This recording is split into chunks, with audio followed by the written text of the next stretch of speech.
August 26, 2024 Troy City Council meeting. This evening, we're honored to have our Troy Police Department Chaplain, Bob Cornwall, to provide our invocation. So please rise for our invocation and then remain standing for our Pledge of Allegiance.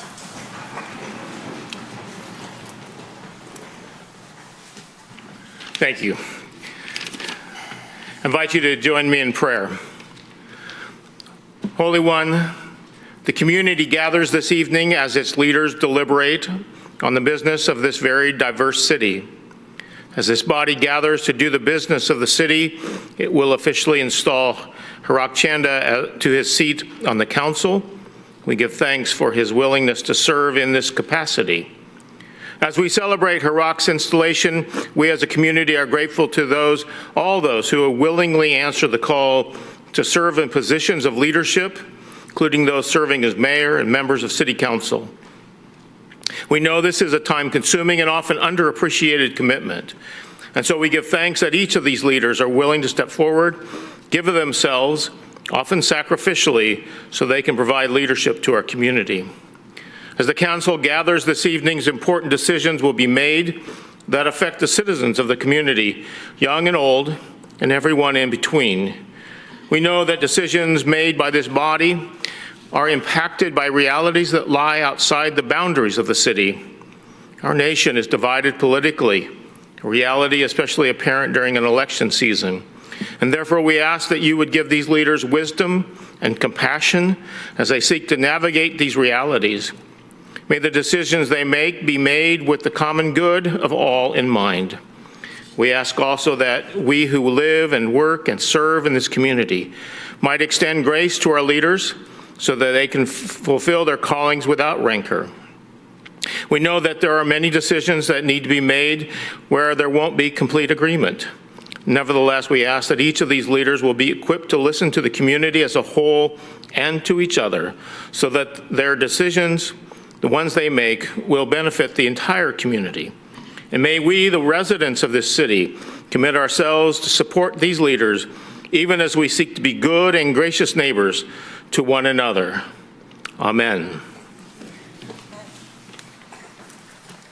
I pledge allegiance to the flag of the United States of America and to the republic for which it stands, one nation, under God, indivisible, with liberty and justice for all. Thank you, Pastor Cornwall. Always appreciate when you provide our invocation here or at another special event. Before I call the meeting to order, first order of business is to formally swear in Councilmember Hirak Chanda after his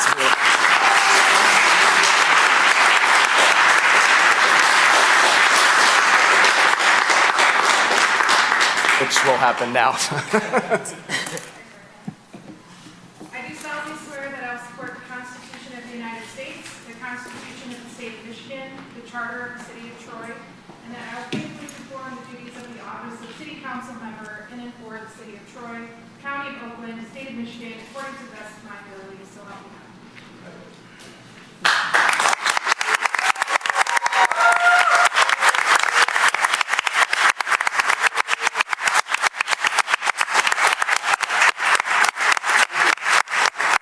So I know I just gavelled in. I haven't called this meeting to order yet, which means I don't need to formally recess, but I am going to take 5 minutes because I'm sure some of you aren't going to stick around, and I'm going to let you go, and I don't know if there's any pictures that Councilmember Chanda wanted to get tonight or not, but we'll take 5-minute recess. We'll be back. Let's rock and roll!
close, 9 minutes. I was close. All right. So I'll officially call the August 26, 2024 Troy City Council meeting to order, and I'll ask for the roll call from Ms. Dixon. Mayor Baker? Here. Councilmember Brooks? Here. Councilmember Chamberlain Krenga? Here. Councilmember Chanda? Here. Councilmember Gunn? Here. Councilmember Hamilton? Here. Mayor Pro Tem Hoderick? Here. All present. Officer, would you please reopen the door? We have to keep them open. Open Meetings Act. Thank you. All present, I said that, right? Very good. Before we get into business, I do have a rule waiver I'd like to read. I'd like to have a vote on a resolution to waive the rules of procedure for the City Council Rule Number 4A, regular meeting agenda, to add an item to the agenda. Resolved that Troy City Council hereby waives the rules of procedure for the City Council Rule Number 4A, regular meeting agenda, to add an item to the agenda. And said item would be, although it says I-8 on our yellow sheet, it's actually I-7, and it would be a resolution discussing compensating Acting City Manager Bruner for his time served as Acting City Manager. Support. Moved by the chair, supported by Councilmember Brooks, that we approve the vote on resolution to waive the rules of procedure for the City Council, Rule Number 4A, regular meeting agenda, to add an item to the agenda. Any discussion? Vote, Ms. Dixon. Mayor Baker?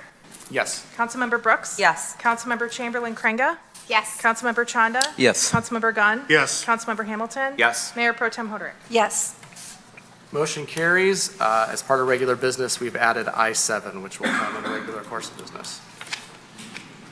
All right, we have no certificates of recognition and special presentations this evening. We have no carryover items or public hearings, so we jump right into public comment for items on the agenda from Troy residents and businesses. I should announce also at this point that I-6 has been withdrawn by management or by administration. So just as a heads up to those out there in the audience. So we'll go with public comment. We have a handful of people signed up here and of course later in the agenda as well. Our rules of procedure spell out how public comment is supposed to work. As a reminder, you're given 3 minutes. It's not a back and forth conversation. It's to be directed to all of us. When the light turns yellow, you have 1 minute left. At red light, which is the end of 3 minutes, your time will be up. I'll ask you to please just continue speaking. At the end of everybody who signed up to speak, there'll be an opportunity for council or administration to respond and reply. So don't be surprised if we're not responding to you right on the spot. Give us a few minutes. All right. That said, like I said, there's a handful. So first up is Stephen Dantas.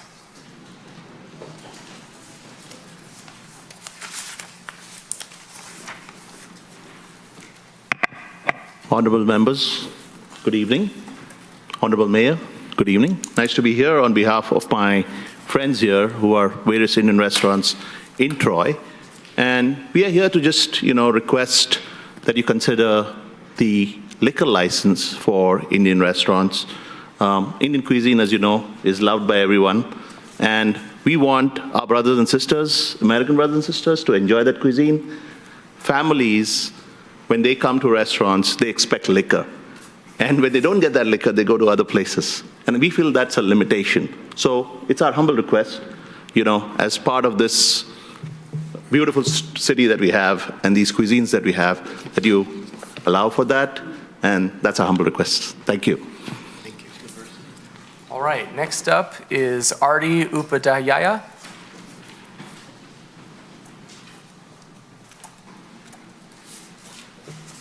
Good evening, council members. You just saw the diversity, and congratulations to Mr. Chandra for being appointed as the mayor.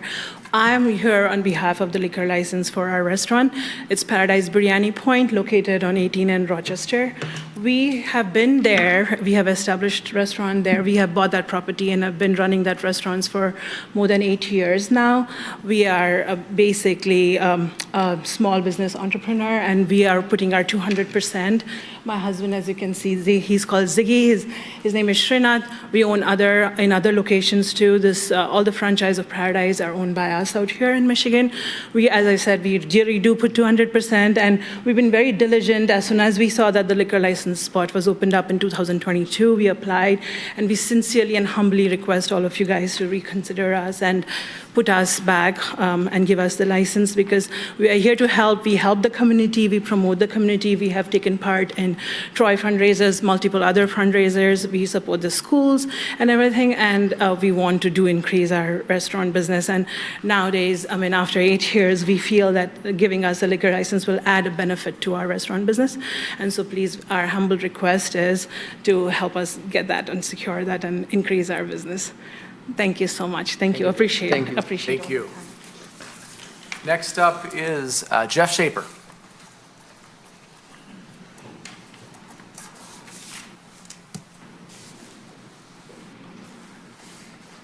Good evening. This is going to be short, sweet, and to the point. 4 months ago, you did a search for a city manager. You had 2 qualified candidates. Now, due to circumstances, one of them has withdrawn, the other one is still available. Why waste time, money, effort when we can have a qualified candidate selected immediately? I urge you to all immediately select Kurt as city manager. Thank you. Thank you. Next up is John Kulesh.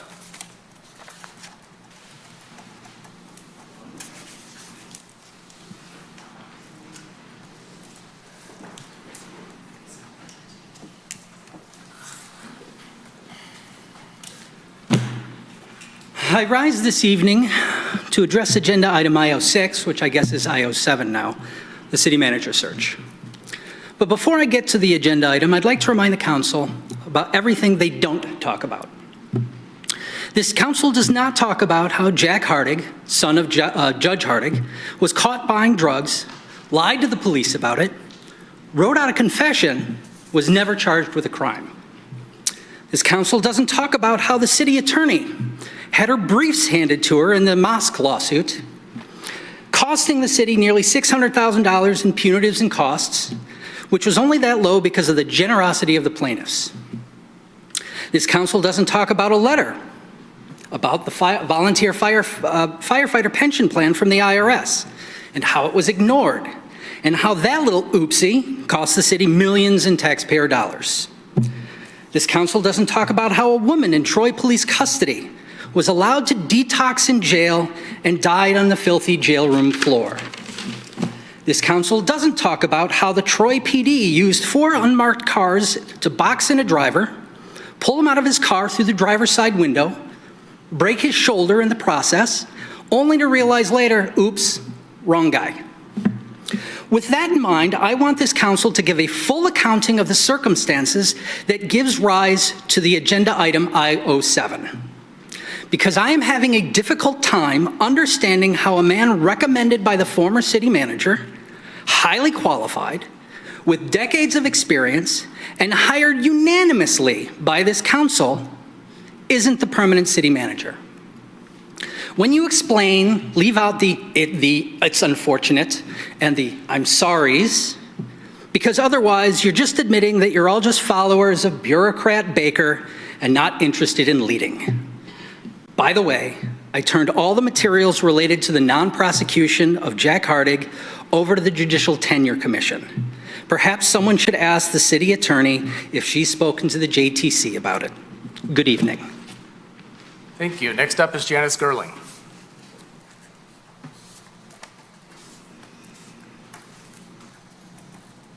Good evening, Council. Along the same lines with the new agenda item I-7, I would like to point out that when there was a vacancy on the council that needed to be filled, all of the members stated how important it was to get that seat filled very quickly so you could get on with other important business. And I don't understand that the same should hold true now. I'm here to recommend that this council does the right thing and bring in the candidate who was the second. Only 2 were interviewed that I know of. Only 2 were fully vetted.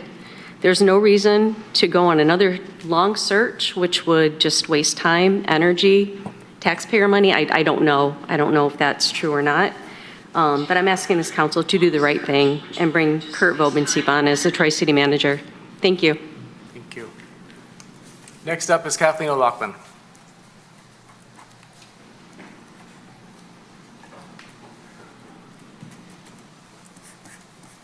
Good evening, council people. Congratulations, Hyrak. You know how much I walk for Ed, but anyway, I just want to reiterate or just reiterate that Kurt, 5 months ago, was vetted already, and I urge the council members to hire Kurt as city manager. Thank you. Thank you. Next up, Michael Ross.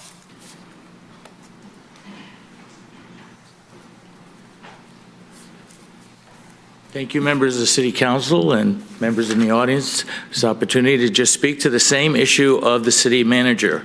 That seems to me to be a vital voice to have, a professional whose input we really need to have. And we've done the search and we made a decision to pick another candidate and then decided to move away from that. So I think let's move forward rather than spending any more time. I'll tell you, in the ER, I'm an ER doc by profession. I've kind of retired now.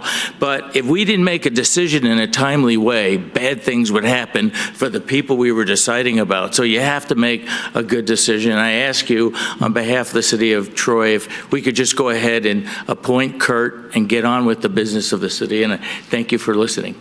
Thank you. That concludes those that have signed up for public comment for items on the agenda this evening from Troy residents and businesses. We do have an opportunity to respond and reply at this time. I'm wondering if it would make more sense to do so during I-7, if that's okay with everybody. And relating to the liquor license when that item comes up. Fair? Okay. We have no postponed items this evening, so we move on to regular business. I-1 is board and committee appointments. There are no mayoral appointments this evening, nor are there any city council appointments. I-2 is board and committee nominations. I have no mayoral nominations this evening. It's my understanding there are no council nominations either. I-3 is a request for closed session. I'll read, be it resolved that Troy City Council shall meet in closed session as permitted by MCL 15.268D and MCL 15.268E, Troy versus Potts and Troy versus Krieger. Support. Moved by the chair, supported by Mayor Pro Tem Hoderick, that we approve I-3 request for closed session as read into the record and printed in the agenda packet. Any discussion? The vote, Ms. Dixon. Councilmember Brooks? Yes. Councilmember Chamberlain Craig? Yes. Councilmember Chanda? Yes. Councilmember Gunn? Yes. Councilmember Hamilton? Yes. Mayor Pro Tem Hoderick? Yes. Mayor Baker? Yes, motion carries. At the conclusion of our public session here, we will recess and pick up in closed session in the council boardroom, where I expect that we will eventually adjourn as well. Next up is I-4, bid waiver, ammunition purchase, Troy Police Department, and that'll be introduced by Dan Galick, our police sergeant, or a police sergeant.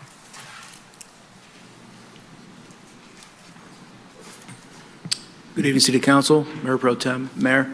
I'm requesting a bid waiver to purchase 108,000 rounds of ammunition. With conflicts going on overseas and an upcoming election, ammunition becomes an issue for us to purchase. The wait times grow. Right now it's 10 months, probably realistically over a year to get once we order it. We have a source locally that can make this ammunition for us in E-Course. So if we were to get the bid, we can make the purchase for $39,690 and have the ammunition needs met for the entire 2025 year for 9mm pistol.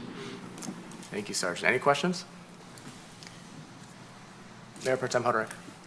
Just to clarify, because it sounds like our police department is going through a lot of ammunition, just an emphasis that this is for the training that we do for our officers, where we're looking and needing more ammunition to continue that training, correct? Correct. We're in the process of purchasing new weapons, new pistols. So when we purchase the new pistols, we're getting the ammo so that we have the ammunition to train on those new pistols. That would be next year, though. So we're just planning ahead for next year. Okay. Any other questions?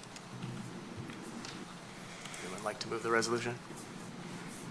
Councilmember Chamberlain Craig. Thank you, Mayor. I'll move I-4, bid waiver, ammunition purchase, Troy Police Department, as printed in the agenda packet. Support. Moved by Councilmember Chamberlain Cranka, supported by Councilmember Gunn, that we approve I-4 bid waiver, ammunition purchase, Troy Police Department, as printed in the agenda packet. Any discussion? The vote, Ms. Dixon. Councilmember Chamberlain Craig? Yes. Councilmember Chanda? Yes. Councilmember Gunn? Yes. Councilmember Hamilton? Yes. Mayor Pro Tem Hoderick? Yes. Mayor Baker? Yes. Councilmember Brooks? Yes. Motion carries. Thank you. Thank you, Sergeant. Next up is I-5, Standard Purchasing Resolution 4, Oakland County Extended Purchasing Cooperative Contract, GFCI protection for pumps at the Troy Family Aquatic Center, and budget amendment. That'll be presented by Brian Gould, our Recreation Director. Good evening, Mayor and Council. The item before you is a request for a budget amendment in the amount of $57,422 to the Troy Family Aquatic Center General Capital Fund for GFI protection on the pumps at the Aquatic Center. Funds were not budgeted for this project.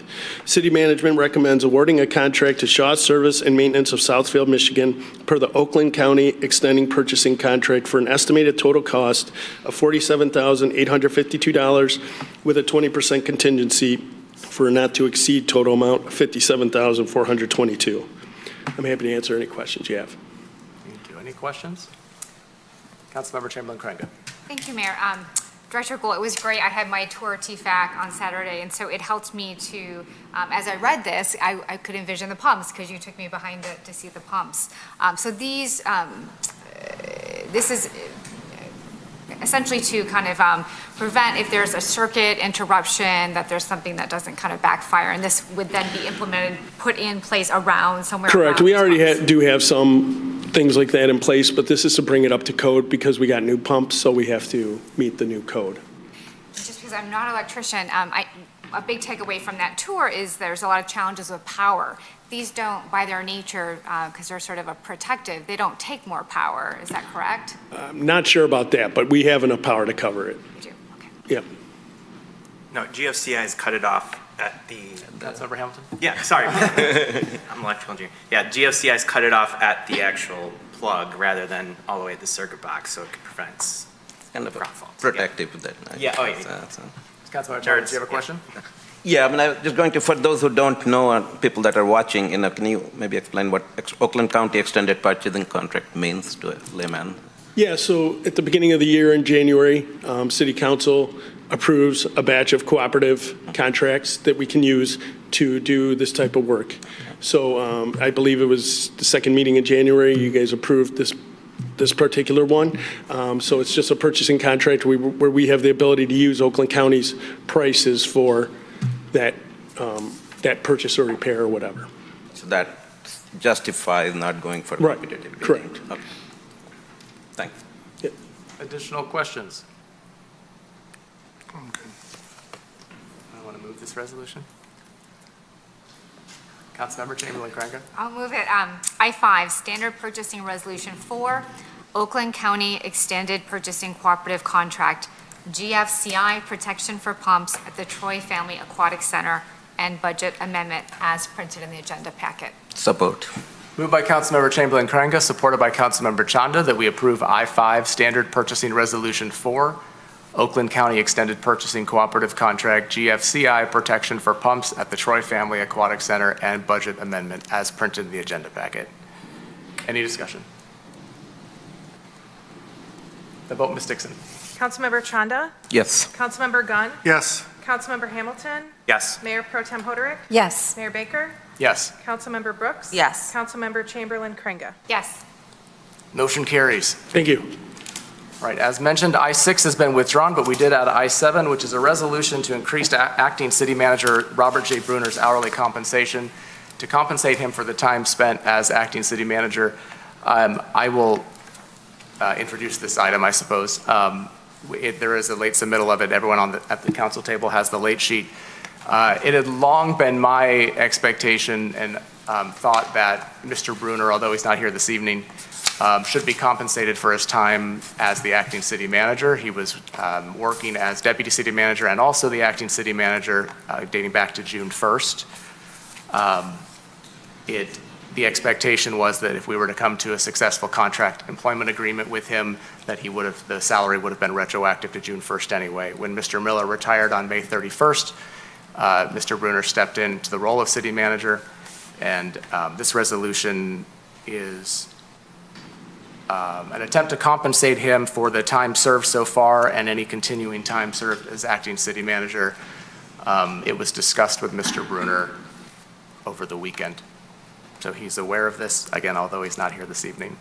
And I brought this resolution to work on that compensation. So I also have a lot to say about what has been discussed during public comment, some of the other issues relating to this, but in order to do that, I need to move this resolution so we can have some discussion. So I'm going to do that. City Clerk Dixon, do I need to read the entire late submittal into the record? It's your choice. I'd prefer not to, just because it's lengthy, but I'll move I-7, resolution to increase acting city manager Robert J. Bruner's hourly compensation as printed and provided in the late submittal. Support. Moved by the chair, supported by Councilmember Gunn, that we approve I-7 resolution to increase acting city manager Robert J. Bruner's hourly compensation as printed in the late submittal. Start with discussion, and I'm going to go ahead and start. I appreciate everybody coming forward this evening for public comment. The numerous emails I've received, we've received, the phone calls, the conversations I've had over the past several months. And I just want to address a few of those and talk about a couple things as it relates to this. I think it's really important to recognize that we as a body are, well, let me start with this. It gets talked about what we do and don't talk about as a council. Well, we're going to have to talk about some things this evening from this table that we'd probably prefer to discuss not publicly, but this is the nature of how our Open Meetings Act works in the state of Michigan, and we're here publicly at the table. So it's an important component of transparency, and I have no problem sharing my feelings publicly from the table. And I would encourage other council members to feel the same way. It has been, we appointed Deputy City Manager Bob Bruner to be our city manager on April 8th, contingent upon a successful negotiation of an employment agreement.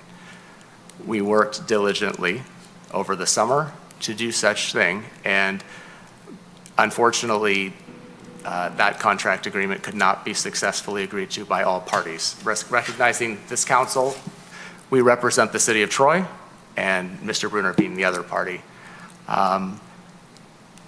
As usual, and unfortunately, sorry to use the word unfortunately, but I can't discuss some of the specific things that have been discussed in privileged memos between council, and I don't feel, in the absence of Mr. Bruner, it's appropriate to do so anyway without an opportunity for him to speak if he felt necessary. But there were, it is public, or it has become public by Mr. Bruner's doing, that he is the one that ultimately drew a line in the sand and said, unless I get such and such as one of the terms of my contract, I'm not willing to be your city manager. This body believed that we had our position for very good reasons in this city, based on a past that not that long ago was quite tumultuous. It wasn't the right thing to do and to accept those terms. So Mr. Bruner said, that's it, okay. And he sent that to us in an email. I believe he sent it to employees as well. That is how we got here. I understand a 4-month process is a very long time, and I understand what it's like to not know, if you're a city employee, who the ultimate city manager is going to be. The difficulty, as you know, lies in the 7 of us, as I spoke about a moment ago, and not being able to have a bunch of conversations behind the scenes and to make decisions. We have to do those in open public session, and we have done as much as we can under the guidelines and boundaries that are set upon us. So I met with Mr. Bruner today as part of regular course of business. He has worked for the city for over 5 years now, and I respect his position and where he felt he needed to be from a negotiation standpoint. And ultimately, I believe, although he may not respect it today, he will understand where this city and the city council are coming from in response with our negotiations. I do want to address some of the public comment as it relates to the process moving forward. It is, as you've seen, we've withdrawn I-6, which actually had appointed somebody who could come in for a limited term as city manager. That was not our choice. Unfortunately, that gentleman had to withdraw for personal circumstances, which is unfortunate. There is nobody in this room who's eager to move forward more than I am at this point. So those of you who have spoke about the idea that we just need to get on with the business of the city, I am with you.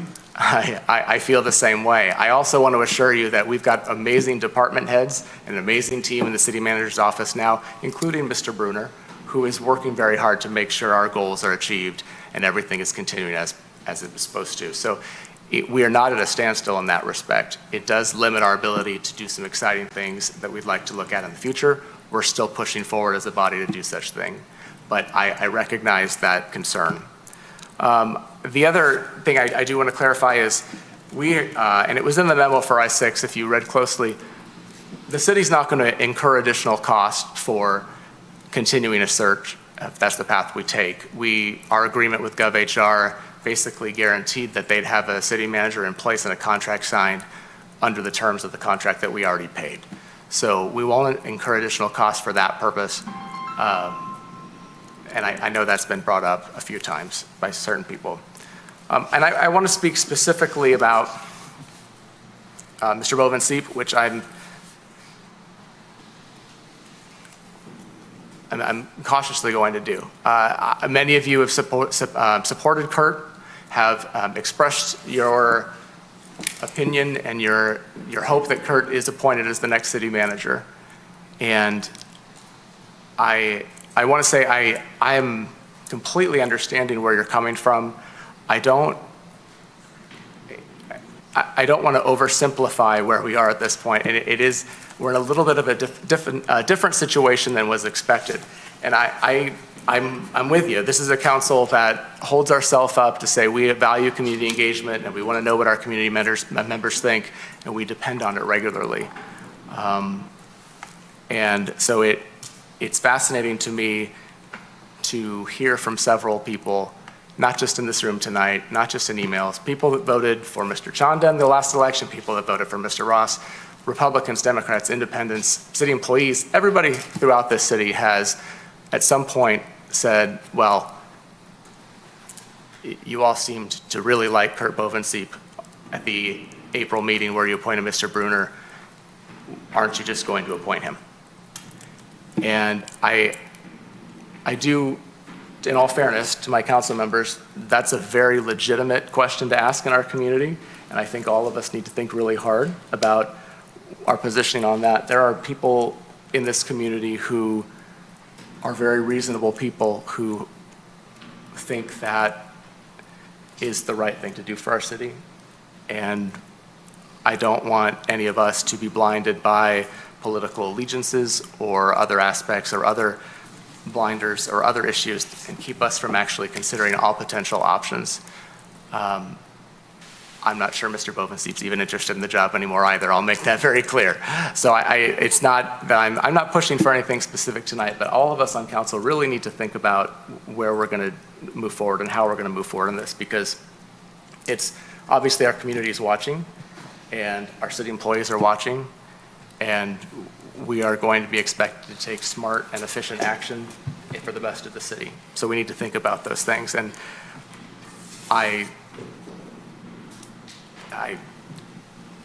don't think anyone expected me to necessarily say that tonight, so I apologize if it's catching you off guard, but limited opportunity to speak as a body, and I wanted to make sure that viewpoint was first of all understood by, I want the community members who've spoken for Mr. Bovenseep to understand that I hear you, and I know all of us hear you and understand where you're coming from, but I don't think it should be discounted necessarily without really giving it a good thought.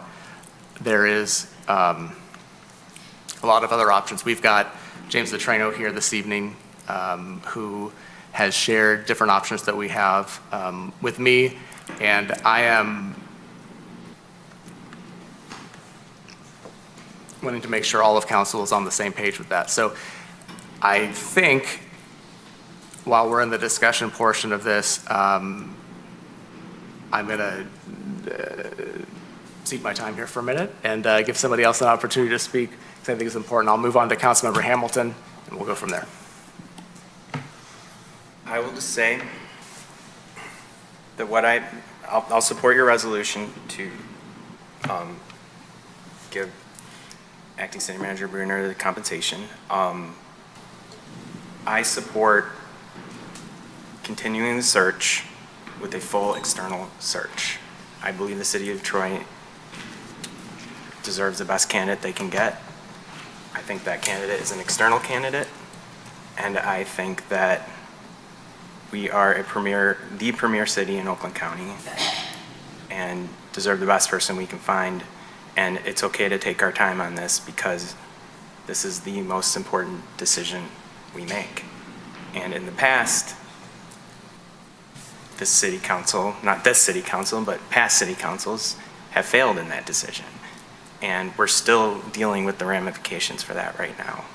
And I've been on this council 7 years, and I really feel like now Mark was a good kind of pass the torch. Mark Miller was a good pass the torch city manager, but I really do think we need a new beginning and a fresh perspective. So I support a full external search, and that's where I'm at. Fair. Councilmember Chamberlain-Crankle. Thank you, Mayor. So I also support IO8. I think Bob only deserves what is due to him as he took on extra responsibilities. I appreciate that time and work. In terms of what's next, I want to share something that I heard from a resident today. I don't want to put that resident on the spot. This person may or may not be in the room tonight, but this person put it so well. This is the most important thing we're going to do on council.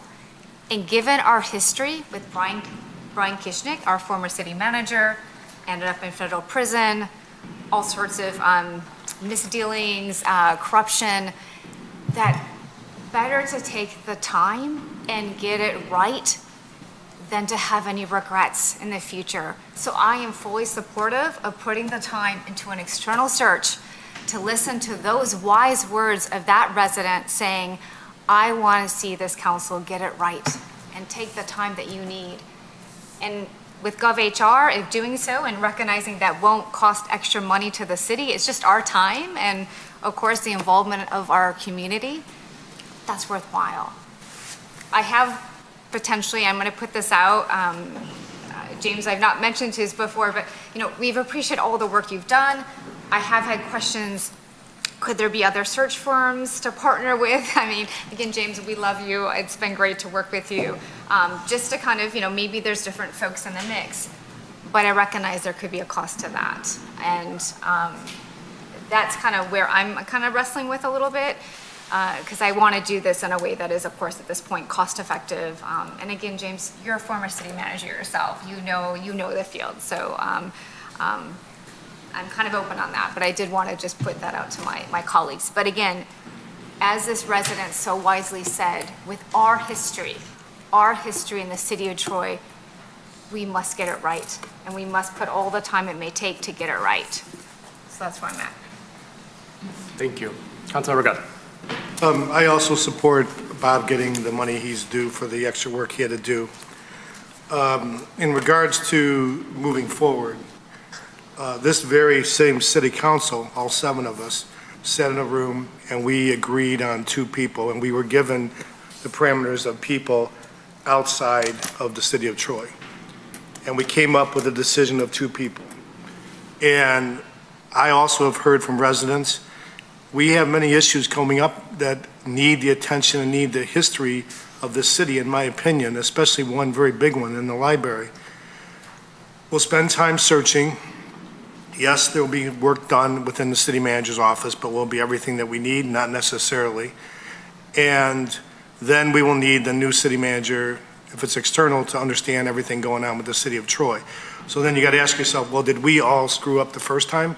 We picked the 2 people, we chose them, and then for various reasons, we couldn't come to an agreement with Bob. So that means we were wrong the first time. So in my opinion, we need to stop the search. We need to move forward so this city has the ability to get work done. Let's get focused on this library and the other issues that we have as a city to face. Thank you. Councilmember Tanda. Thank you, Mayor. Yeah, first of all, guys, come on. Appreciate it. But. First of all, yeah, I would also support IO8. I believe if somebody takes up additional responsibility, deserves to get compensated. So I'm with that. In terms of going forward, I am in favor of going for an external search. We do need to look at all the options, including Mr. Bobenchip, if he's interested still. But as was mentioned by Councilmember Chamberlain-Crankle, it is extremely important that we do it right. We don't want to make a decision right now or in next 2 weeks. Mr. Brunner has agreed to serve as acting city manager or short-term city manager, so that gives us some time. And I understand we need to concentrate on library and many other things that are coming up, and we can do that with the department heads and with the acting city manager. But I don't want to go so fast that we don't look at all the options. We are the premium city. We are the largest city in Oakland County. We are the envy of this region, and I believe we will find new people that will be willing to come in. And it's possible we won't find anybody better, then we will maybe look at internally also. So, but I am in favor of going for a new search, especially it's not costing taxpayers any extra money.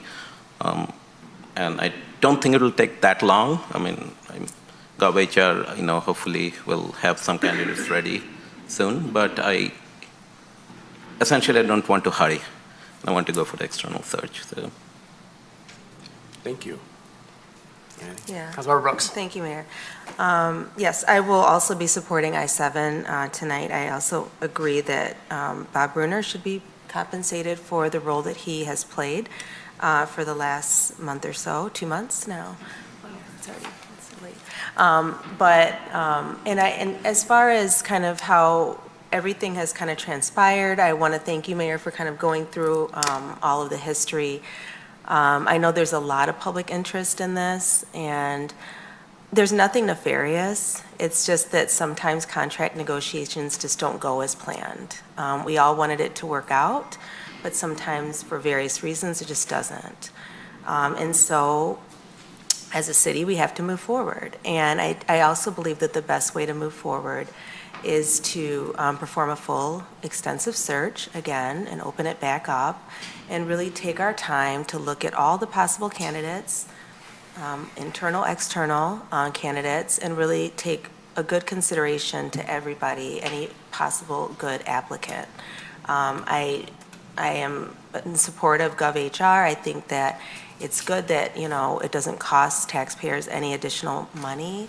But yeah, we do want an expedited but serious process to this because it is a very, very important decision for our city. But we do want to get it right because if we don't get it right, it actually can set us back even further. So I think that this is the right way to go given the way that everything has transpired.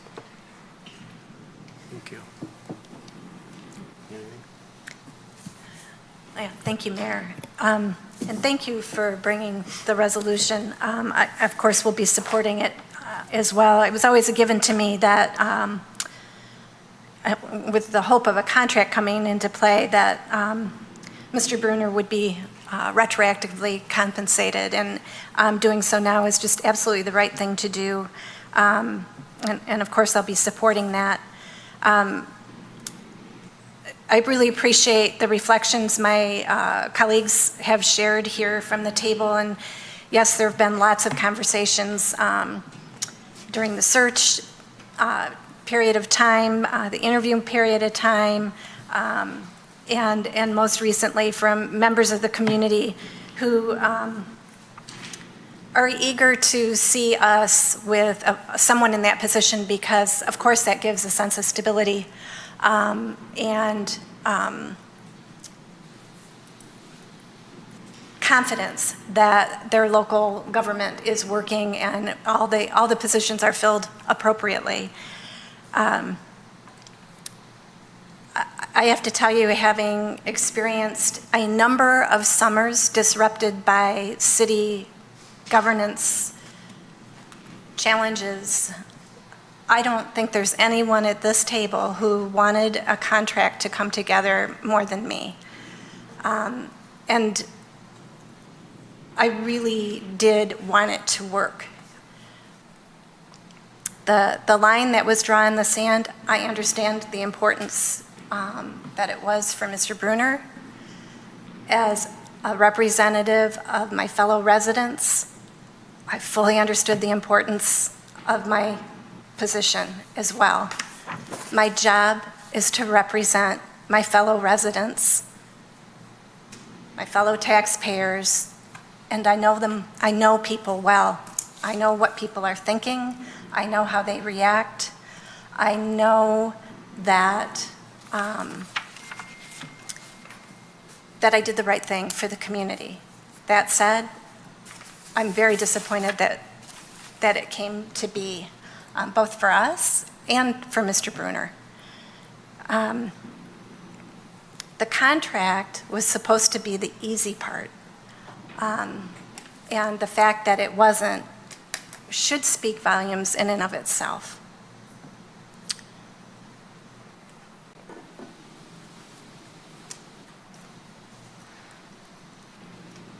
I appreciate the conversations and the arguments for Mr. Bovenseat. He is well-known, well-liked, and well-respected by the residents of this community. And, I know that. This whole council knows that. As a face of the city, in the work that he does out there interacting with residents, he represents the city staff very well. There's no question about that. The question at the time when we chose between Mr. Bruner and Mr. Bovenseat was the sense that Mr. Bruner had actual city manager experience. Mr. Bovenseat did not. I don't mean to understate the value of the role of DPW director in this community and the value of the infrastructure, the value of everything that goes with that. But in the weighing, there was a sentiment that someone who has actually worked in the city manager's office would bring more to bear, and that Mr. Bovenseat, perhaps it wasn't exactly his time.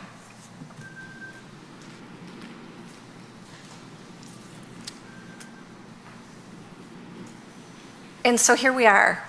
What are our next steps? I certainly understand the sense of wanting to make sure we get a search right, and the reference back to the Kishnick era and being careful that we choose the right person. I can remember even going further back, overlooking an internal candidate who was younger, not seen by that council at that time as experienced enough, who went on leaving and left the city and served for a very long time as a city manager in another city. And I often wonder at the loss of overlooking that individual. And so it's both experiences within the city that come into my mind. If people are looking for what's going through your mind, I'm going to take a moment and share it so I'm not accused of hiding where I'm coming from. Missing an opportunity of a valuable employee that residents know, I've seen that play out here. And it didn't serve the city well. I just want to say that. That said, making sure we have someone in the city manager role who understands all the challenges that position of power brings is also a very valid consideration. We learned that from the ultimate very negative experience that we had following that. Two things can be true at the same time, is my point. I also am of the opinion that because we had two very valuable, well-regarded internal candidates, I don't know that GovHR had everything working in its favor to readily bring applicants with city manager experience from other cities. In other words, this was weighted. And if you are a city manager in another city applying for a job in a different city, ultimately you have to alert your current city council, your current residents that you're serving, that you're going for that interview. If that is the consideration, is it possible that we missed some people that we might want to have looked at and considered that could serve the city?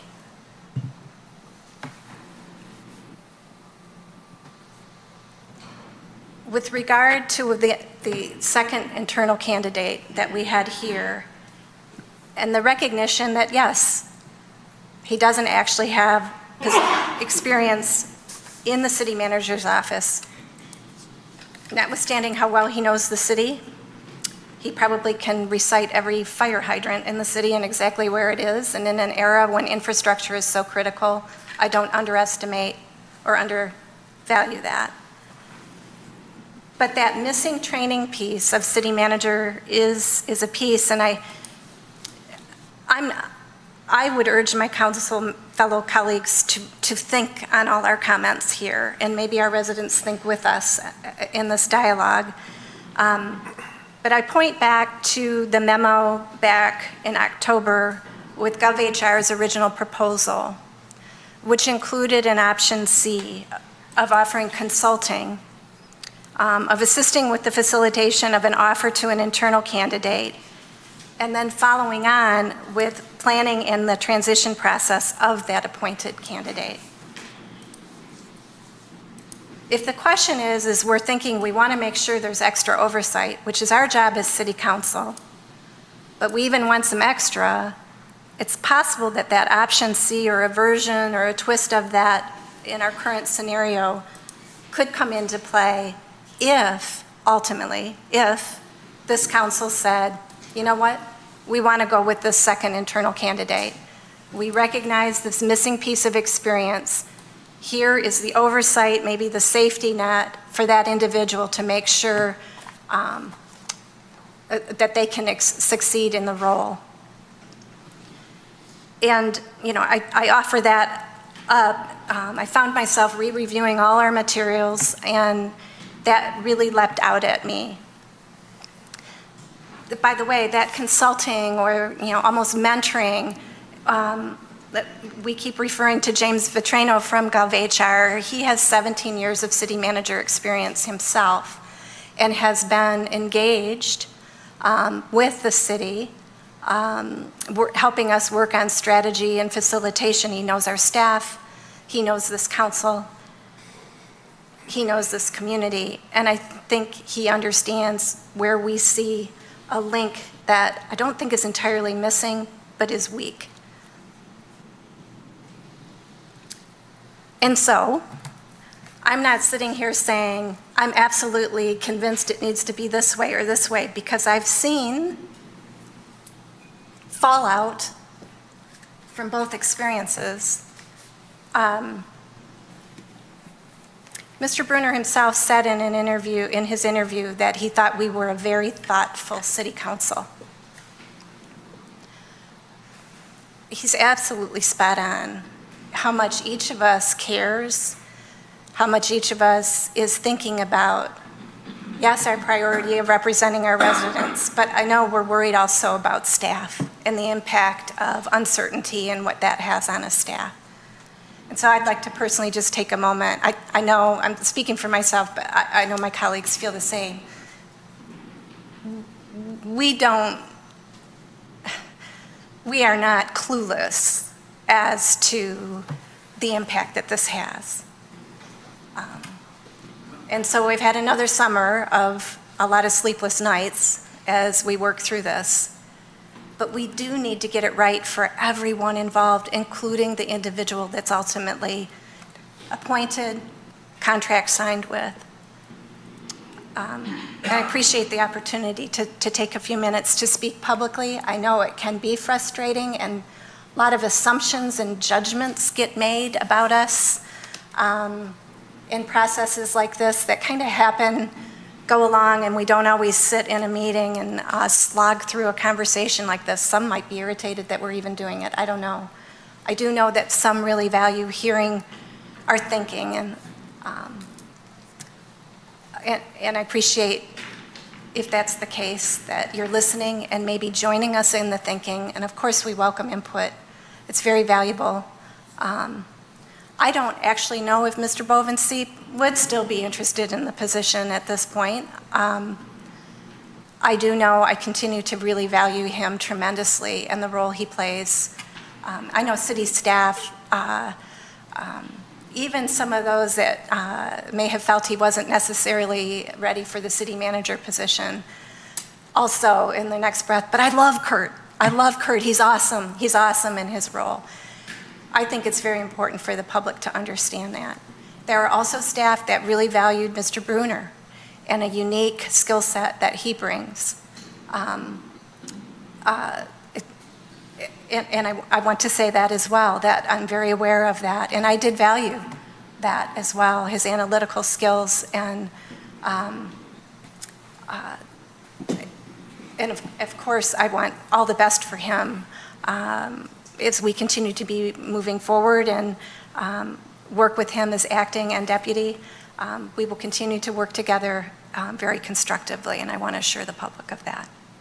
Thank you. Thank you. I actually have, appreciate everybody weighing in and sharing their thoughts and where they are at this moment. Obviously, there's no action item related to appointment of a city manager this evening, so we're not making that decision this evening. But it's important that, one, we are thinking about it as a body, also that we're communicating that we're thinking about it to our community and our city employees, because without that, with that vacuum, a lot of misconceptions can happen, and I've heard a lot of things over the past couple weeks especially that I'm eager to try to talk to a bunch of individuals to remedy if I can. I did have a question related to our city attorney. I think you're the best person to answer this.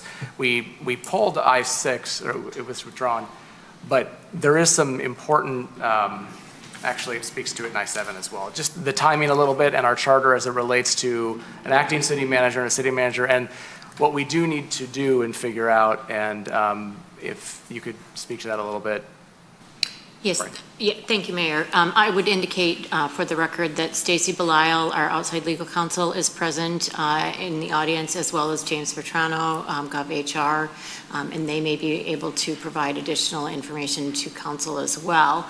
But I will tell, the charter does require an appointment of a city manager within 120 days. So the vacancy can only be for a maximum of 120 days. That date, then, based on Mark Miller's retirement date, would be September 28th. So you have one additional city council meeting, which is at the next September, in September, mid-September. You will have an opportunity to consider perhaps a short-term contract for a city manager. Thank you. I appreciate, and I also appreciate you mentioning Stacy Belisle and James Vetrano. I'd actually like to ask, I think, James, it's you, if you wouldn't mind speaking to potential options as it relates to a short-term manager and how that process may work based on your experience.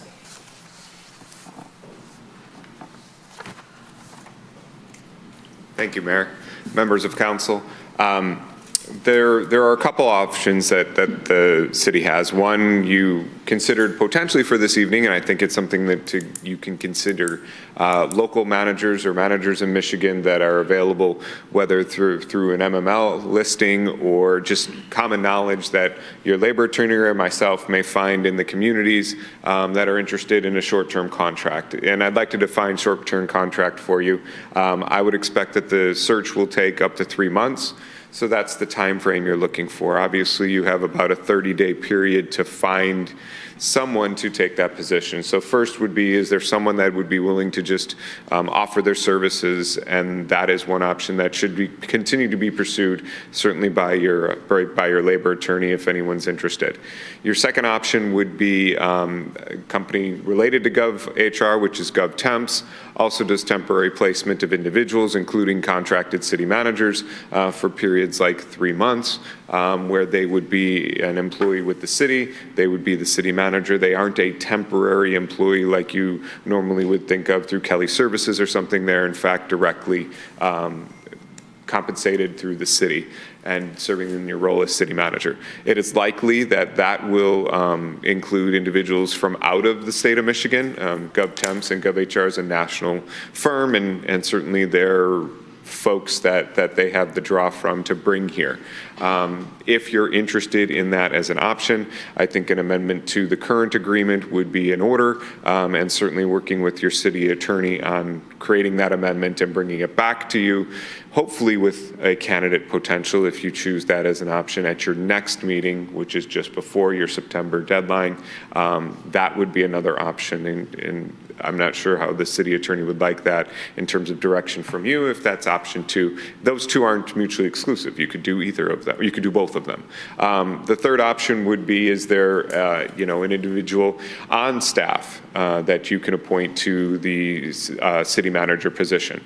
The complication is they would have to leave their current position and become that position, as I understand your charter. That's something that you can also explore between now and your next meeting internally or discuss. None of these are mutually exclusive. You could give direction to the city attorney to go forward. You can give direction to GovHR, create the contract amendment for review by the city attorney and start looking at folks. Or you could, contemplate among yourselves, really, is there an internal solution that you have for this 3-month period? To me, those are the 3 options. There may be others, but I've given it as much thought as I can. And again, you can move forward and give direction, I think, to all 3 of us, and then you would have options presented before you at your next meeting. There's a cost associated with each of those, and I would say, using a service like GovTemps is going to be the most expensive of the 3 options. Almost logically, you're going to bring in someone from far from the outside. If you can identify someone locally in Michigan that can do the work, that'll be a little bit cheaper. And then your internal option, you would have to backfill or figure out how the duties are filled for that position. But cost isn't always the most important thing, but it is something you would want to consider at your next meeting when the actual solution is, multiple solutions hopefully are brought before you. Hopefully that lays out 3 options. I'm happy to answer any questions. And again, if the resolution passes tonight to re-engage with the search process, that starts tomorrow. And I expect up to about a 3-month period if you're going to do a full search again. Just to clarify, there's not a resolution tonight on the agenda to continue the search process. I think consensus of council would suffice. I've heard consensus to continue a search at some level at this point, but we can work that out. Thank you. As necessary. Any questions for Mr. Vitrano? My guess is council. I thought you were going to raise your hand. Maybe not. No? Yeah, Councilmember Chamberlain Franco. Thank you, Mayor. James, thank you for laying that out. I tried to take my copious notes, but is there a way in advance of the resolution to have some of what you just shared? Is there a way to have that written out and to have it in a weekly Q&A? Just to have some time to ponder, and then of course it comes in a resolution, but. For the next meeting, you mean? That? Yes, in advance, because we're not meeting for, what is it, a couple of Right. weeks. And so what you just shared now, I tried to write everything down, but is there a way to have that in some? Possibly. I do think the challenge is this evening you need to give direction so that at your next meeting 3 weeks from now, you can have potential candidates. So providing direction to move forward with finding local managers, finding national managers. The internal one really just involves, staff. Is there staff that you believe you want considered at your next meeting, so that on your next meeting agenda, you have individuals to consider. There's no obligation for the city until you consider those individuals on your next meeting agenda. And obviously no contract can be executed without your authorization. But I do think it's important, in order to stay consistent with your end of September deadline on needing to place a manager, that it's likely tonight you may want to authorize the city attorney to consider what that contract amendment would look like, to ask GovTemps to see if there's national candidates, and to ask your local labor council to continue to look in the state of Michigan. So I don't know that I can say yes to that, just because providing you that would be difficult for you to take action and then give direction without another meeting. Oh, Go ahead, that's yeah, follow-up. okay. Sure. Now I understand what we need to give consensus tonight, given the timeline. So if we were to say there was consensus on like GovTemps, but meanwhile we're doing also the first path, and so then we do find someone by the next meeting, and then we don't need to move forward though on GovTemps, but we've done the safe thing to kind of have it prepared. Correct. Okay. And there's no compensation to GovTemps unless you accept the person they have and they get compensated for that placement. So it's their risk if you choose not to take that on, which certainly if you can find a local individual, that would be acceptable and probably celebrated that you found somebody that you've liked. So not until that next meeting in I'm sure the city attorney would make clear in whatever agreements GovTemps work with her on, will you be obligated? If I can, to that point though, James, thus far, there's been one person that was potentially available with our timeline, and he withdrew his availability this morning, right? So that first option in Michigan is probably not as likely. I think that's an accurate Fair statement. statement in light of Yeah, you our don't want to cut it off, but calls have been made locally, and, folks are busy and are temps at other places here in Michigan. Particularly, you have two right here in the county south of you, two temporary city managers currently that otherwise could be here. So I think the mayor is correct. Several calls have been made. One have been identified who's withdrawn. Could there be another one that comes up in the next 3 weeks? Sure. But that's where I think providing all three options, everybody can keep doing their work and try and bring you the best option possible at your next meeting. Okay. Councilmember Gunn. Two questions. First, in the interim position, how long can they remain in that position? As long as the city wants to enter into a contract with them. So if it's 3 months, if it's 6 months, most of these individuals, though, are only interested in those types of positions. Not necessarily, a temp to perm, not to use, language that doesn't necessarily fit the position, but 3 months, 6 months, 9 months, some will execute a contract for as much as a year. But I think that's the term that the city would have to agree to with that individual. If it was an out-of-state candidate, under the GovTemps, I think you said, we would just pay them the regular, whatever salary we agreed to. We don't have to pay for housing or anything like that if it's temporary? Many of the contracts would ask the city to pay for housing as part of the contract. So that would be an expectation likely. I mean, is it an option to offer someone an interim position to see how they may operate? And then potentially offer them a full contract if they... We can find out if there's candidates like that available, but most of the candidates that they have in the pool are interested in a short-term 3-month here, 6-month there. They're either retired managers from cities or they're not interested in that type of situation. Certainly we may find one, but I don't want to get your hopes up on that. Right. Okay. Additional questions for James? Councilmember Hamilton.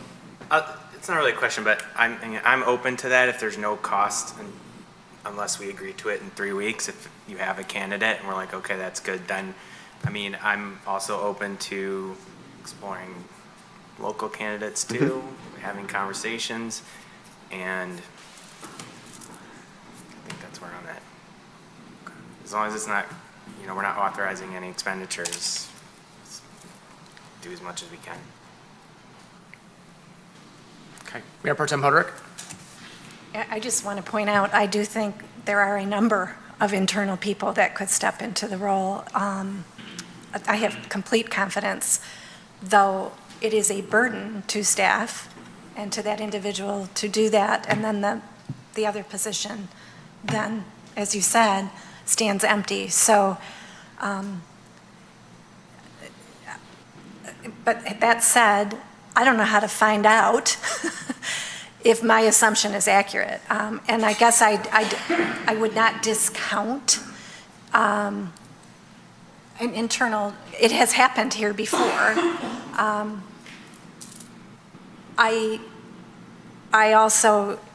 I'm very grateful. I can tell by the name that came forward that it's unfortunate he had to withdraw.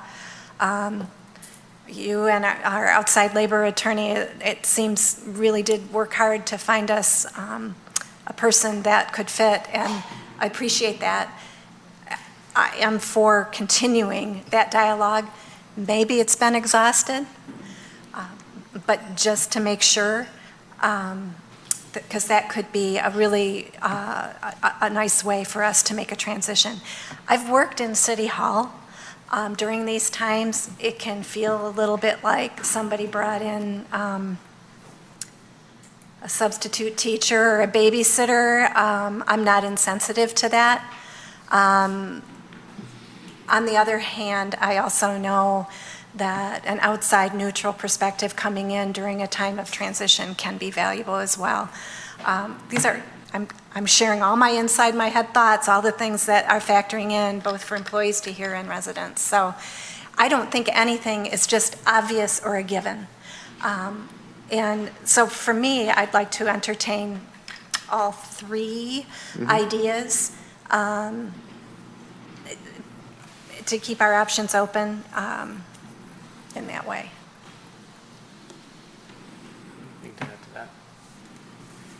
I think there's consensus to cover all bases and to move forward. I again want to stress how we got here. We can talk about that at length and with people in the community as much as we want, but we are on a tight deadline at this point and how we move forward.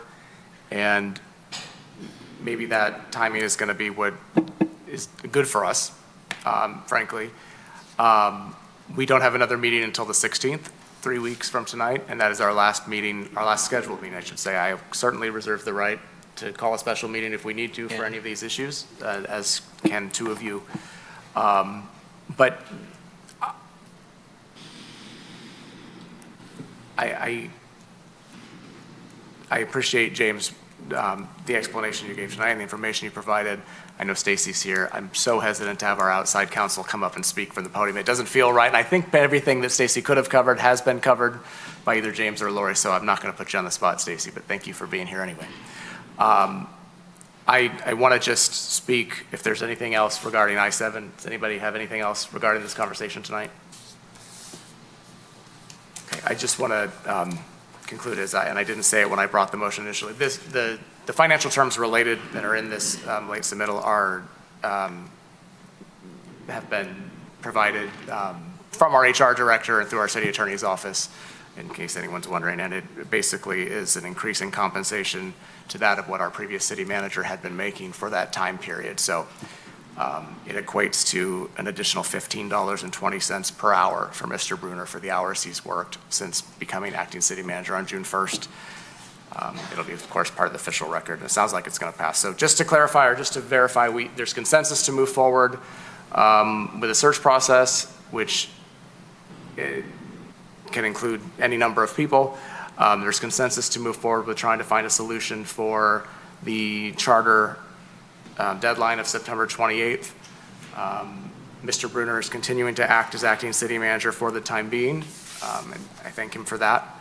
And I do want to make it very clear that Mr. Bruner has worked very hard for this city and continues to work very hard for this city.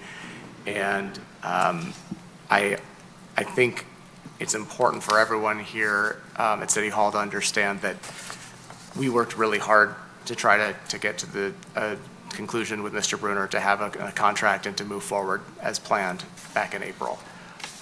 It's been said by most that we didn't get there, but I want everyone to understand how hard we did work.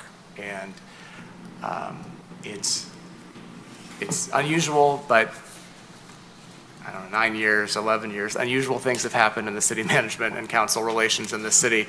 We continue to be a wonderful city and continue to have a lot of things going for us, and we'll continue through this process. My last comment is to the city employees that are here tonight or that may watch later, including Mr. Bruner at home, and actually to Meg, because she works in that city manager's office and she's here tonight, and I appreciate, Meg, you being here. We, along the lines of what Ellen had said, is there is obviously some confusion at City Hall and some difficult times based on everything that's going on. And we will do everything we can to help push through that. And I really do appreciate, as does everyone up here, how hard everyone continues to work to make sure the important business of our city is getting completed. And I thank you, Meg, for what you've had to do. Yeah, you're in the trenches in the city manager's office, and Dylan and Cheryl, and I just appreciate it. So I want you to know that. And with that, I will call for the vote on I-7. Councilmember Gunn? Yes. Councilmember Hamilton? Yes. Mayor Pro Tem Hoderick? Yes. Mayor Baker? Yes. Councilmember Brooks? Yes. Councilmember Chamberlain Krenga? Yes. Councilmember Chanda? Yes. Motion carries. That concludes regular business this evening. Next up is the consent agenda. I'd like to pull J8 from the consent agenda to discuss further. Would anyone like to move the consent agenda? Councilmember Hamilton. I'll move all items on the consent agenda except for J8. Support. Yep. Moved by Councilmember Hamilton, supported by Mayor Pro Tem Hoderick, that we approve all items on the consent agenda except for J8, which has been pulled for further discussion. Any discussion on those other items? The vote, Ms. Dixon. Councilmember Hamilton? Yes. Mayor Pro Tem Hoderick? Yes. Mayor Baker? Yes. Councilmember Brooks? Yes. Councilmember Chamberlain Craig? Yes. Councilmember Chanda? Yes. Councilmember Gunn? Yes.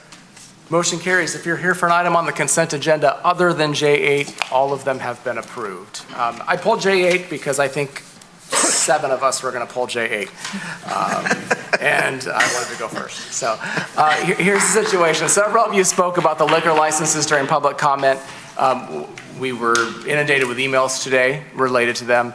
I will be very frank, although I do my best to stay on top of every single thing that comes before every meeting. There's a lot going on, as you can just witness with the city manager search, and I don't feel like I've given ample consideration to J8 and the liquor license recommendations coming from the Liquor Advisory Committee. My guess is some of my colleagues feel the same way. Yep. And because we haven't issued any of these in years and years and years, the majority here has never issued any quota liquor license, and I think it's smart to take the time to review each of the applications individually, because ultimately, although the recommendations come from the Liquor Advisory Committee, it is up to this body to make those final determinations. So my suggestion is to take no action on J8 tonight, and by doing that, it'll show up at the next meeting, September 16th. I don't like making anyone who is expecting to get their license issued tonight wait any longer.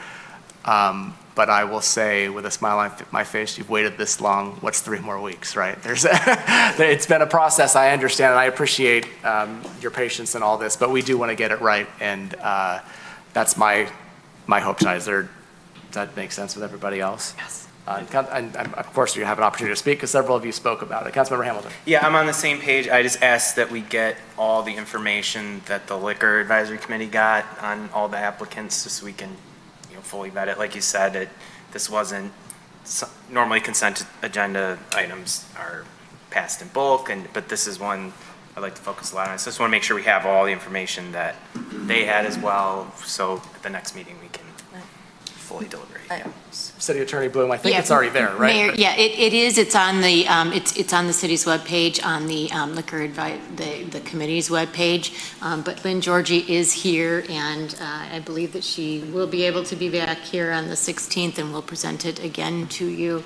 And if you would like it, I was going to ask if it could be a regular agenda item as opposed to on the consent, so we can give it a little more public attention, frankly. And the other question, though, is the information that the board received is on the city's webpage. Do you want an additional copy sent to you as well? At least the link to where it is. I mean, that would help. And that includes all the applications, because in our agenda packet, I only see the 5. So that'll have all the rest on there. Yes, it does. Okay. Councilmember Brooks. Thank you, Mayor. Does that include criteria, the criteria that they use to determine? That's actually through the ordinance, and I'm sure that Ms. Georgie would be happy to send that to you as well through the manager's office. Okay, thank you. And I'm sorry. Hold on, Meg, did you have something? I was just going to add that we will pass this information, in the link, including the ordinance with the criteria information along in a Q&A format. Councilmember Chamberlain Craig. Thank you. Quick, just because I haven't passed any of these before, and I wasn't aware that these are free. These are free ones based on our population growth, which relates to a lot of our beautiful, diverse population. But that typically, a large business can typically buy one. And I wanted to ask, is that true, A? And then B, how much is the cost for a business to purchase one, if a larger business has the money to purchase one? It is possible to purchase a license. As far as the cost, I would be speculating as to the cost, but I know it's a figure that has been thrown out is $20,000. But again, that's just pure speculation on my part. Would it be possible, if we have it as a regular agenda item, to have maybe a primer presentation? Yeah. I think that would be beneficial for us. I know we could, are the Liquor Advisory Committee meetings televised, or were they archived in YouTube? I don't No. actually think they were, No. so I can't go back. It was not recorded. Okay, so if we could have a presentation, not a huge one, but just some basics, that would be really helpful. I think there's consensus for that, and we want to do it right, for those of you in the audience, again. And it's, like I said, I know many of you have been waiting for a long, long time, and we revamped some of our process, and I appreciate those of you who came back with it and continue with that. Councilmember Gunn? 2 questions. First, is there just 5 licenses that we're able to approve? Yes, we received an additional 5 licenses. So we could, as a body, we either approve them individually, or do we just say we approve these 5, or we don't approve these 5? You can approve up to 5, so you don't even have to approve all 5 of them. We did have 10 applicants who are seeking those 5 So licenses. the 5 recommended, we could choose another 5 if we chose. You could. It's you are the final decision makers. So, I think that goes to it'd be great to have a presentation that gives us what the so that was parameters are. kind of Councilmember Chanda? thanks. Yeah, that was kind of my question too. I mean, we don't, as far as I know, I went to their website, didn't see the meeting minutes, so I don't understand exactly what criteria was used to select the 5. And then also, sounds like you already said that, do we have the option to select the 5? Because we are the elected body, and we are responsible to our residents, right? So is that correct? That is correct. Okay, so thank you. Councilmember Hamilton? Thank you, Mayor. Yeah, I just wanted to add that I know minutes for a meeting for our committee, like the Liquor Committee, usually don't come out for months later. So if we could get a summary of the minutes and the comments that the Liquor Committee made, that would be useful as well, so. If they're available. Whatever's available. right. There are proposed minutes. They were revised. That is a supplement that was added to the table, but I do not believe that they contain the detail that you're seeking. Okay, yeah. All right, additional comments, questions on that item? And I just want to clarify with the city clerk, if I just move on, it just shows up again? Or do you need us to take? Show up again, and we'll put it in the regular business next time. Thank you. Okay, that concludes our discussion on J8. Thank you for coming out tonight to hear about that and to share your voices and concerns. And I'm sure we will be inundated with more over the next 3 weeks. Next up is memorandums and future council agenda items. I do have an announcement of a public hearing, K1.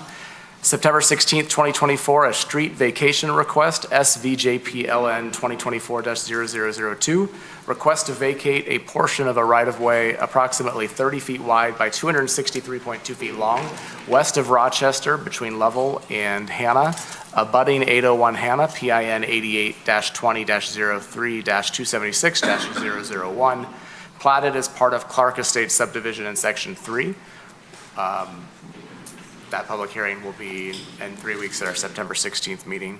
As always, any questions that we may have, please refer them to the city attorney or manager's office, or both, and they'll work with us on that. Next up is public comment for items not on the agenda from Troy residents and businesses. There are some people signed up. I think some people also left, but first up, we'll go with Divya Jain.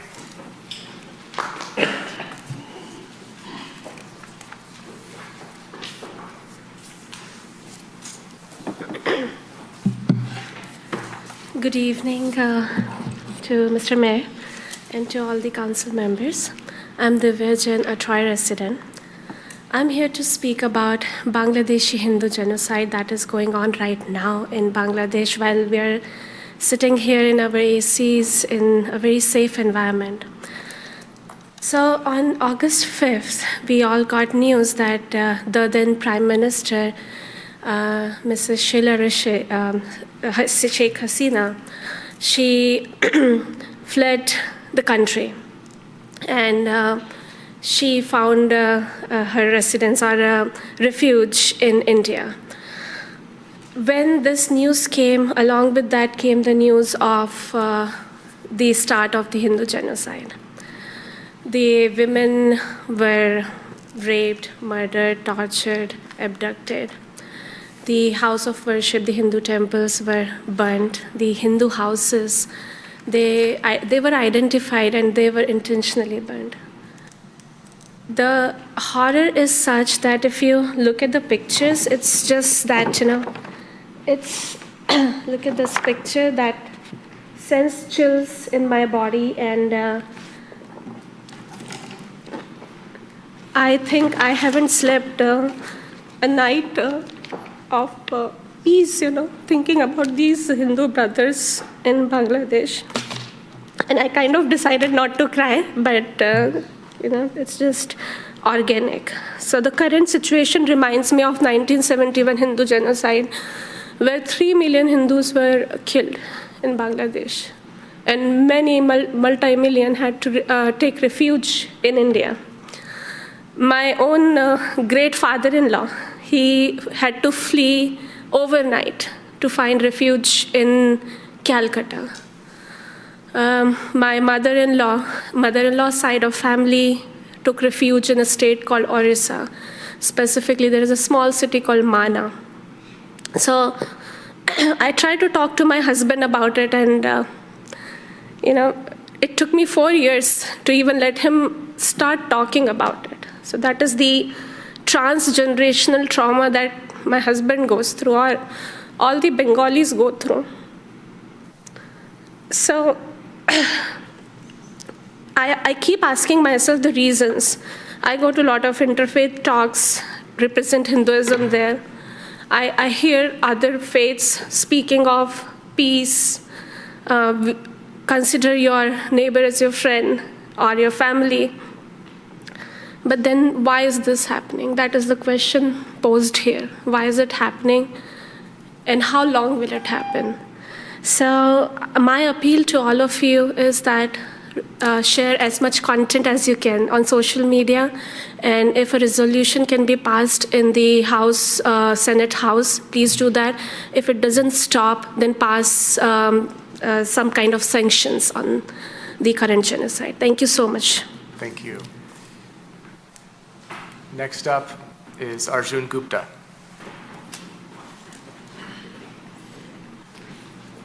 Good evening, Honorable Mayor Ethan Baker and City Council members. I would like to congratulate the newly elected council member, Hirap Chanda. We wish him good luck serving the citizens of Troy. My name is Arjun, and I've lived in Troy my whole life. I volunteer for Hindu Swayamsevak Sangh, or commonly known as HSS, which is a 501c3 voluntary, nonprofit, social educational, and culture organization. It aims to coordinate the Hindu American community to practice, preserve, and advance ideals and values of Hindu Dharma. Thank you today for giving me the opportunity to speak today. I'm here to talk about a significance of a festival called Raksha Bandhan and its relevance to our community and society. Raksha Bandhan, which translates to the bond of protection, is a traditional Hindu festival that symbolizes the commitment to protect and support each other. It is a day to remind ourselves of our duties to safeguard not just our families, but also the more vulnerable communities in our society. The essence of Raksha Bandhan extends from beyond personal relationships, encompassing our responsibilities towards our community, our nation, and ultimately our world. It is a call to action to foster global peace, harmony, and prosperity. Today, we take this opportunity to appreciate and value the tireless work of our community leaders, first responders, social workers, and volunteers. These dedicated individuals embody the spirit of Raksha Bandhan, ensuring their unwavering commitment to ensuring our safety, happiness, and well-being. They protect and support us, often at great personal risk, and their valuable contributions to the society are particularly recognized on this day. So now, let's all come together to protect and nurture each other, to promote peace and harmony, and to work towards a prosperous future for all. After this session is over, we are available outside in the lobby to tie these bonds of protection, or Raksha. So if you would all like to join us, it would be a great honor. Thank you. Thank you. Next up is Raj Gupta. Honorable Mayor, council members, good evening. I'm here to represent Deccan Delights, the Indian restaurant located on Rochester Road, Troy, and to lay some emphasis on the importance of not having liquor licenses as a part of our businesses. We are definitely representing ethnic cuisine going back to India, which trails the lineage of diversified representations of many regionalities of cuisines coming from our great country. Now, just imagine going to a Mexican restaurant and not being able to enjoy a Corona or a margarita with the fine Mexican food you get. So just imagine that happening with the Indian food as well. So we business owners have been thriving to put all our investments into making a restaurant business successful as we are living in the communities out like Troy.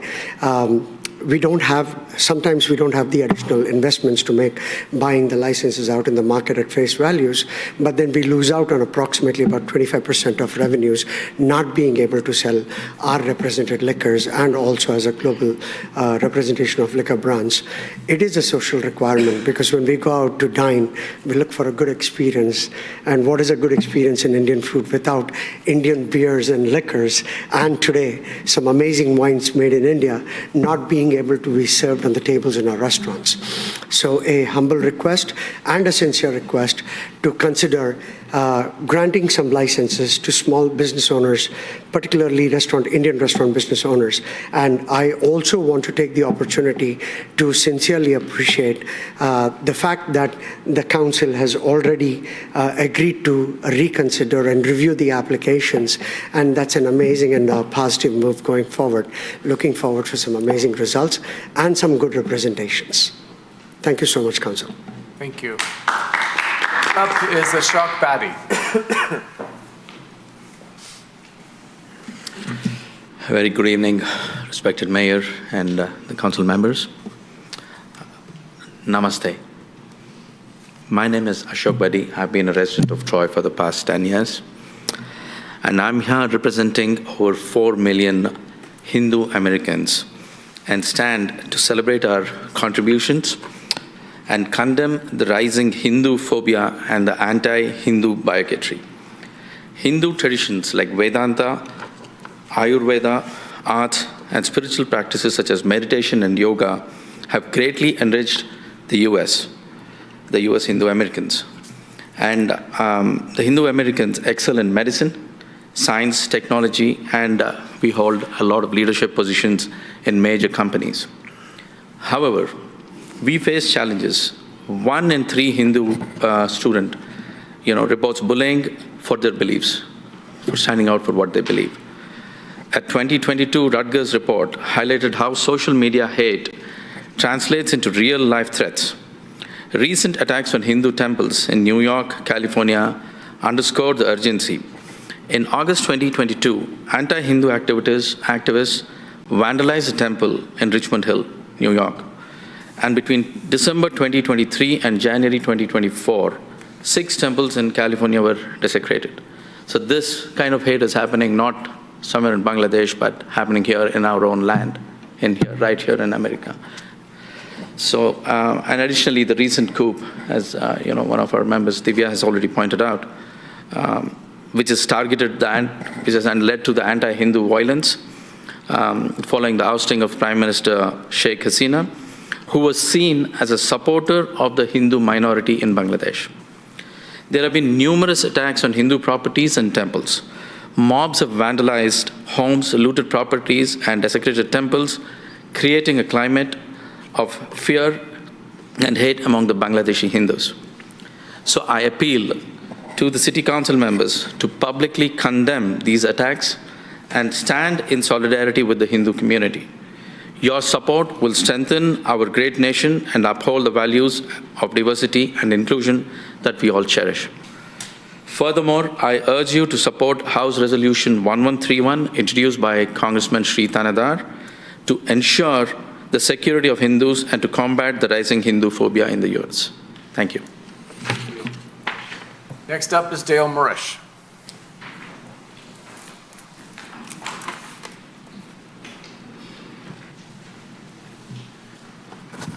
Good evening, Mayor and City Council. Thanks for the opportunity to speak. In case some watching don't know me, I'm Dale Murish. I've lived in Troy since 1988 and was a city council candidate in 2023. Today, I will follow Franklin Roosevelt's advice: be sincere, be brief, be seated. That was a joke. Actually, he said that. I don't think he did it. Shields Pizza, Lukic's Restaurant, Kim's Restaurant, Home Depot, Jet's Pizza and Hollywood Market, all past and present hometown favorites. Also absence of provisioning stations.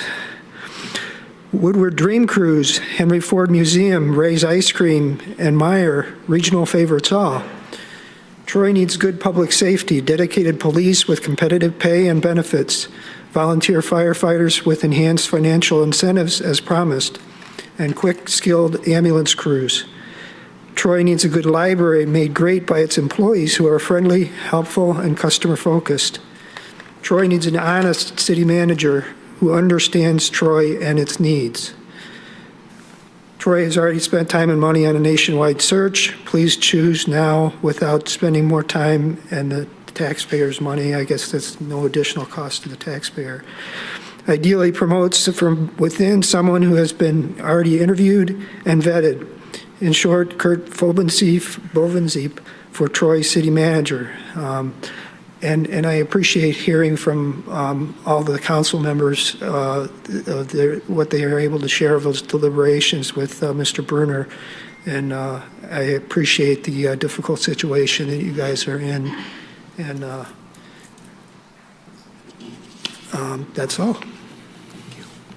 Thank you. That concludes those that have signed up for public comment for items not on the agenda from Troy residents and businesses. Now's an opportunity for City Council or administration response and reply. Councilmember Chanda. I can just make a quick comment. I mean, thanks for everyone that came out to speak. And in terms of Raksha Bandhan, that's my young friend here. Thanks for coming up. In terms of Bangladesh, I have personal connection with that region. I grew up in Calcutta, India, which is the neighboring city with ancestral ties to that region, Bangladesh. Both my father's side and mother's side, grandparents actually migrated from there. So I am heartbroken, just like any of you, to see this. As a body, as we said last many times, that we do not get into international affairs, so we as a body is not going to take any action. But individually, obviously, all of us can reach out to our elected officials, and I personally have done. But that is something as individual Americans, we are doing that. So this body, our policy is not to get involved in international affairs, and that applies to this also. So, but obviously, this is something of concern. Thank you. Any additional comments, reply? Sorry, sir, the time has come up. Thank you. All right. I'll just add that I appreciate those coming forward for public comment. I have been made aware in the past couple weeks of the horrible atrocities happening, and have spoken with several elected representatives as well regarding the matter, and will continue to speak out for peace, not just here, but everywhere. And there's so much, and Mr. Chanda's right, we don't as a body take official action to support resolutions of such a nature. I believe our first speaker asked us to use our individual social media channels. It's always an option, of course.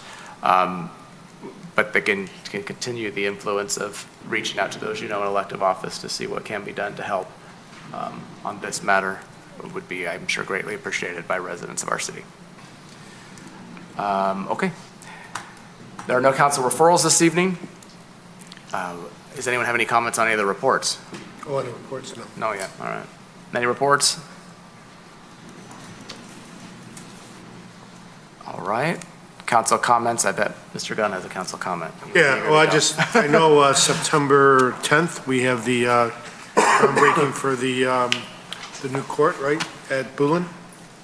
Cricket field. Cricket field. Yep. I read that the Olympics in LA is going to have cricket for the first time since 1900. So I'm expecting somebody from Troy to advance. They got 4 years to practice, right?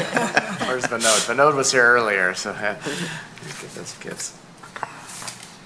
Is that all? Councilmember Gunn? That's it. All right, I'll go over here to Councilmember Hamilton. Today's my mom's birthday, so happy birthday to my mom. She's a frequent attendee at the community center and all the senior stuff there, so happy birthday to my mom. I guess you're a good son. All right. Councilmember Chamberlain Karanga. Thank you. A lot going on in the world right now. I've been following, also what's going on in Sudan. The work that I currently do covers Africa. There's a lot of pain. So my thoughts and prayers with the world. And Troy is a city of the world. So just to say that. On a light note, I did want to give a call out to the Stage Nature Center. My son did a camp called Stirring Up Science there just a couple weeks ago. And he usually does Roper and other camps in the summer, like any working mom, you're stitching camps together. But that was his favorite camp. Like, he has done camps at Troy Rock in the past. He's done camps all over. He loved Stirring Up Science. Miss Christina Funk and her entire team, they're amazing. So I just want to call them out. Many of them are volunteers. They're working for a nonprofit, but they give so much to our community. So I don't have enough words to say thank you. My son, every day, he'd come home doing a new experiment, literally, that he had learned that day in camp. So we were, you name it, we were doing it at home. So I really appreciate them. Second quick comment is, you had mentioned, Councilmember Gunn, about the cricket field, the groundbreaking. And unfortunately, as I sadly shared with Vinod, I won't make it. That's the week that we have our convention with Michigan Municipal League. That's just the state body that is our association that councils are a member of. So I serve on the board of trustees, and we have our meeting that Tuesday. And we have in the morning and in the evening, we have a trustee dinner. So sadly, I'm going to, and it's our 125th anniversary of Michigan Municipal League. So it is actually a really big deal. So sadly, I will miss the cricket field, the groundbreaking, but I can't wait. I know I'll have a chance to come back when it's all ready. So just thinking of all of them, and also the naturalization ceremony and kickoff of Troy Days. But hope to see you guys at International Day. I encourage folks to come out during Troy Days on the Sunday. I'm always a big fan. Sometimes our family, we do a Romania table, so come visit, usually after church. It takes a little while to get there, but hope to see folks. And then I thought, I'm going to be on Mackinac Island. Well, I'll also be hanging out with the city managers. So there's good value in spending time with different folks. But I wish you all well and hope it's a great event. Thank you. Anybody else have raised their hand yet? Additional council comments? No. Councilmember Brooks? Happy Labor Day, everyone. And happy back to school for anybody that has school-age children. And I was also going to mention Troy Days. I'm sure everybody's well aware. It's a wonderful, wonderful, my kids just love it. Everybody loves it. So hopefully everyone can participate in Troy Days. The naturalization, like you said, is the first night. The international portion is wonderful. It's the last day. And I think there's a run now with the Rotary Club. There's a lot of stuff going on at Troy Days. So look it up and buy tickets and support. And it's a great cause, and it's really fun for the community. Maybe I can add to that also. Yeah, the Troy Days, a lot of things are going on. There's the 5K run, I think Rotary breakfast. I'm part of the Rotary Club. They have a charity breakfast, and also the international festival. That's the Troy Days. I really enjoy that. That's something a display of our diverse culture, rich diverse culture of Troy. I'm also looking forward to the cricket field groundbreaking, so I will be here. But looking forward for the day when we actually open the field, we can actually play between council and the city staff. But yeah, please come to those and enjoy Troy Days. Additional council comments? I'm just going to, before I forget, Troy Days, we also, it's not even it's the foundation, but the parade is back this year. Yeah. In addition to the 5K that's back, there's a parade. I think it's on the Saturday morning at 10 o'clock. It starts at Walsh College, I believe, and works its way over to our Civic Center campus. So that will be something that many people have brought up over the years, wishing would come back. So there'll be a parade as well.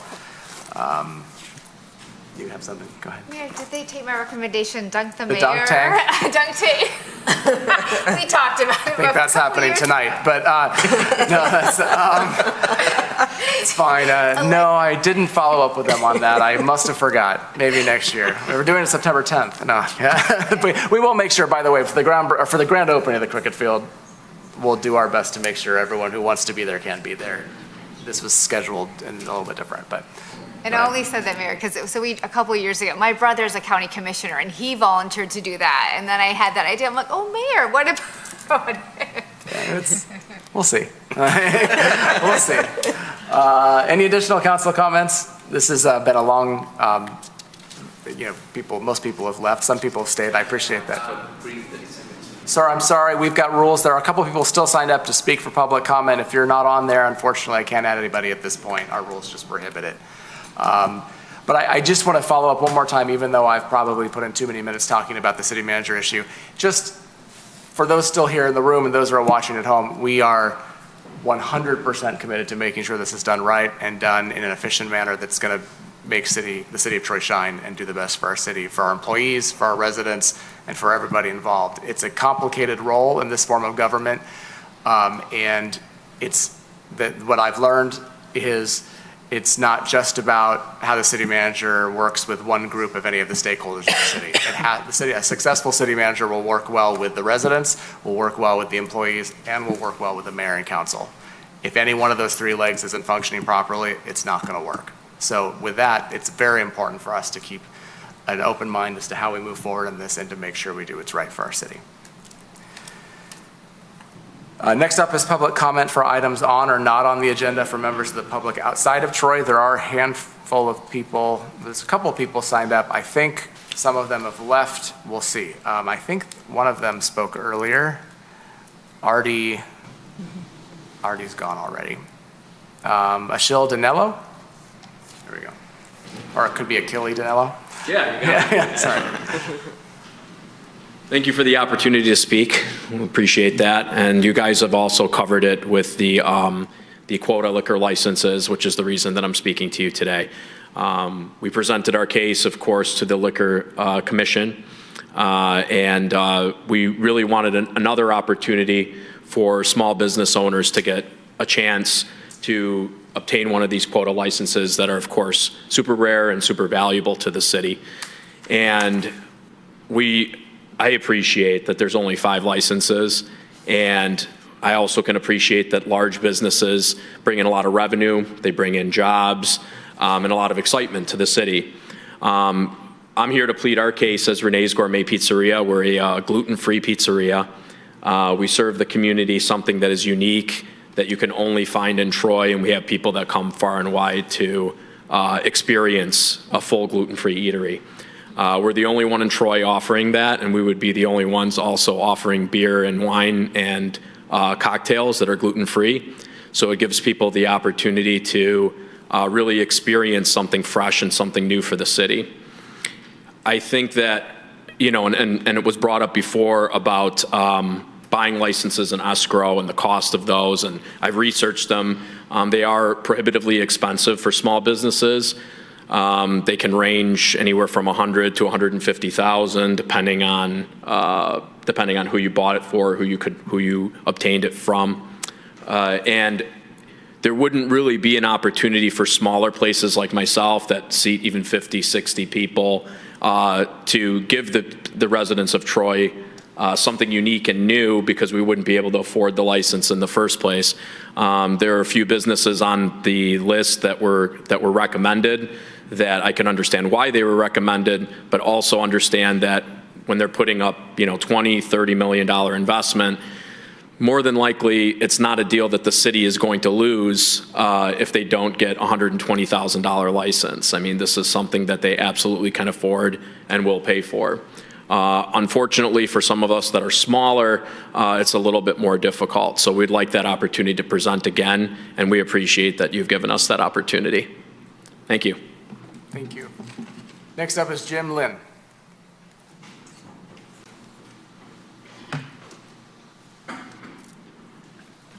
Good evening, city members.